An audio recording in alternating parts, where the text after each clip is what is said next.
Gazteen Euskal Koparen zozketari ekingo diogu. Vamos a proceder con el sorteo de la Copa Vasca Juvenil.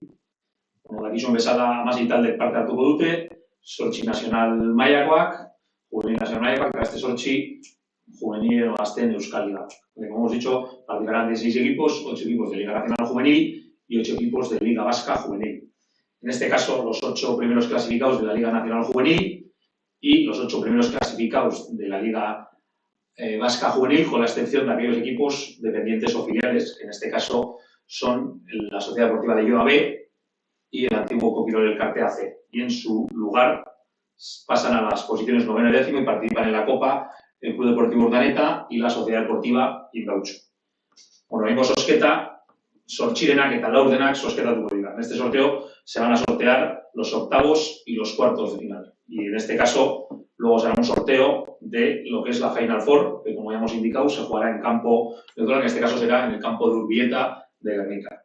Esan dugun bezala, sosketa, sortxirenak eta laurdenak egingo ditugu, eta gero beste sosketa egongo da Final Fourerako, eta hau Gernikan jolastuko da, ekainaren 9ak eta 11ak, semifinala 9an eta finala 11an. Vale, sosketarekin hasiko gara, kontutan hartuta jolastuko duten 16 taldeak.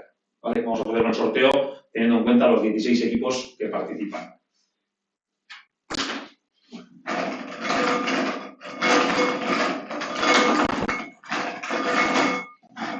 Sosketarekin hasi gaionen, jakin ezagun sosketa puroa da, hau da 16 taldeak euren artean jolastu zake, ¿vale? Antes de iniciar el sorteo, indicar que el sorteo es sorteo puro y los 16 equipos pueden enfrentarse entre ellos, da igual que sean de Liga Vasca o de Nacional. Tal y como salga el sorteo, la primera bola será el equipo local y la segunda el visitante. Y así iremos haciendo los 8 emparejamientos.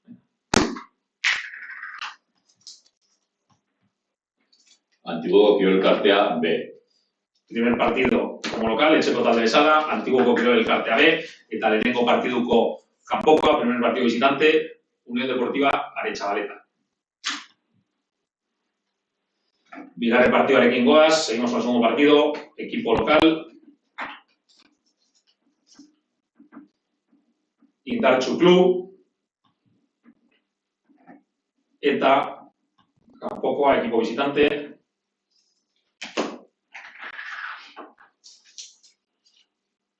Club Deportivo Urdaneta. Hirugarren partidua, tercer partido, etxeko taldea. Athletic Club B. Laugarren partidua, etxeko taldea.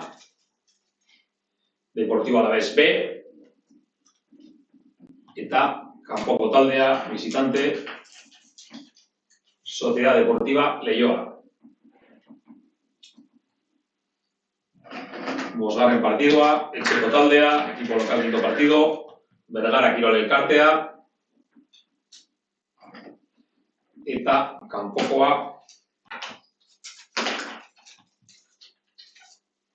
Añorga Elkartea. Seigarren partidua, etxeko taldea, sexto partido, equipo local.